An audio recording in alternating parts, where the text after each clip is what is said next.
Bagi orang Islam, Isa Almasih nakeh siro Nabi. Tapi, Isa gak istimewa dalam Quran atau dalam Injil. Al-Quran gepegah sama lagi dalam Injil cid, bahwa Isa Almasih nakeh roh poda Allah dan kalimah Allah.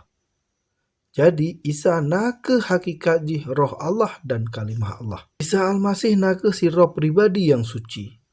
Gopnyan mekuasa ada syaitan, mekuasa ada hudib manusia, gepegat le mukjizat, dan gebangkit uring yang kamati. Isa pih bangkit dari mati. Oleh leuro lam alam maut, gopnyan bangkit dan geik usyurga na babine Allah. Pertujuan Isa Almasih mati dan bangkit dari mati.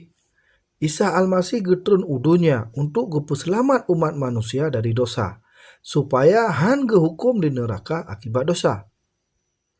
Isa jid ke kurban agung yang tebuh dosa, dan sebagai perantara manusia ngan poda Allah, supaya manusia geterimong kembali le poda Allah.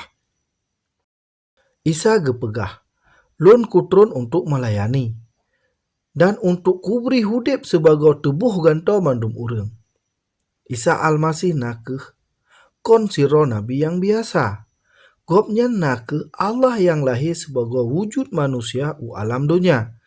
Nyan keh Isa gepegah te ke muka di dunia ngan di akhirat.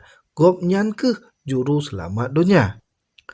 Jak tak percaya ke Isa Almasih supaya roneng selamat dunia dan akhirat.